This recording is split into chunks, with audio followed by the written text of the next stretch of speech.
जो हमारा भौतिक विज्ञान का पेपर है, इसमें कुल आपके पास कुल प्रश्नों की जो संख्या होती है वो होती है 28। कितने प्रश्न आते हैं? 28। ये 28 प्रश्न कितने अंकों में विभाजित होते हैं? 70 अंकों में। यानी फिजिक्स का पेपर कितने अंकों का होता है? 70 अंकों का। 30 अंकों का आपका क्या होता है? प्रैक्टिकल, जो कि आप प्रैक्टिकल भी पेपर में 2 प्रकार से विभाजित होता है, एक होता है इंटरनल और एक होता है एक्सटर्नल। 15 नंबर इंटरनल का होता है, 15 नंबर एक्सटर्नल का होता है। वो आपका अलग पार्ट है। मेन आपका जो पार्ट है, ये जो पेपर है जिसे हम थ्योरी सैद्धांतिक बोलते हैं, वो 70 नंबर का होता है। ब्लूप्रिंट के अनुसार उसमें 28 क्वेश्चन आते हैं। इन 28 क्वेश्चन को आपको 3 घंटे में करना होता है। समय कितना लगता है? 3 घंटे।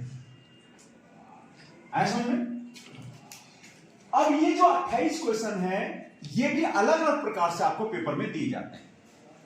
ये बहुत महत्वपूर्ण है, इसको समझ लीजिए। प्रश्न नंबर 1, ये जो प्रश्न नंबर 1 है, ये आपका बहुविकल्पी प्रश्न दिया होगा, उसके 4 पार्ट होंगे। ठीक है, उसमें से आपको सही उत्तर चुनकर कॉपी में लिखना होता है। तो प्रश्न के कितने भाग होते हैं? 8 भाग, ए से लेकर एच तक। कितने क्वेश्चन होते हैं बहुविकल्पी? 8। प्रत्येक क्वेश्चन कितने अंक का होता है? 1 अंक। समझ में आ गया? यानी क्वेश्चन नंबर 1 8 अंक का होता है आपका। उसे कितने भाग होते हैं आपके? 8 भाग, ए से लेके एस तक, कौ से जहां तक। ठीक है, अब अधिकांश देखा गया है बच्चे इस जो बहुविकल्पी जो प्रश्न है उनको हल कैसे करते हैं। आप लोग क्या करते हैं कि आपने ए लिखा, प्रश्न नंबर 1 ए का लिखा, ए बी सी डी आपको बहुविकल्पी क्वेश्चन उसमें पार्ट है, आपने उसमें लिख दिया ए का डी। अधिकांश ऐसे करते हैं आप, ऐसा नहीं करते आप। समझ में आया? आपको जो क्वेश्चन दिया है वो क्वेश्चन तो लिखना है। डी में जो आपका आंसर है, माना प्रश्न ए जो आपका ए है उसका आंसर सही डी है, विकल्प में जो ए बी सी डी आपको दिए हैं उसका आंसर सही डी है, तो डी में जो आपका आंसर है उसको तो लिखना है, और ब्रैकेट में आपने क्या कर देना है? डी भी लिख देना है। ऐसा में कभी कभी होता है ऐसा है, जब मूल्यांकन के लिए कॉपी आती है तो ज्यादा कॉपी होने के कारण जो मूल्यांकन करता है उनको एक दिन में ज्यादा कॉपी चेक करनी होती है। यदि आपने केवल डी लिखा है, यहां पे दिक्कत क्या आती है? प्रत्येक क्वेश्चन के लिए एग्जामिनर को पेपर देखना पड़ता है, जिसमें समय लगता है, और मूल्यांकन में क्या होती है? देरी होती है। ठीक है, आपको एग्जाम पास करने में एक कला है, आप उसको कितने अच्छे ढंग से दे रहे हैं, ये आपकी स्किल पे निर्भर करता है। तो स्किल डेवलपमेंट कैसे होगा? इससे क्या होगा?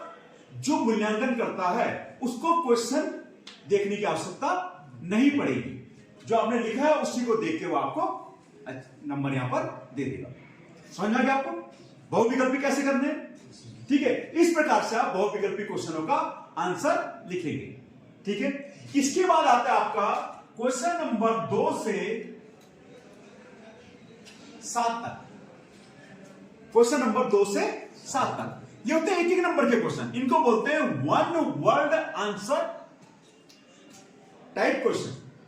ठीक है, इसका मतलब क्या हुआ कि ये जो प्रश्न है इनका उत्तर आपको केवल एक शब्द में लिखना है। ठीक है, जैसे क्वेश्चन किस पास होगा, यहां पे देखते हैं कि कार्य का मात्रक क्या होता है, तो आपको लिखना है कार्य का मात्रक होता है, आगे एक वर्ड में क्या लिखेंगे आप? जूल। समझ में आ गया आपको? कितने क्वेश्चन में? 2 से लेके 7। इनको बोलते हैं 1 वर्ड आंसर टाइप क्वेश्चन। ठीक है ना? तो इस प्रकार से हमारे एक नंबर के कितने क्वेश्चन हो गए? 14 क्वेश्चन हो गए। 8 क्वेश्चन ये हुए और 6 क्वेश्चन ये। आगे समझ आपको? तो 14 नंबर के क्वेश्चन आपके पेपर में एक नंबर, 14 क्वेश्चन आपके पेपर में एक नंबर।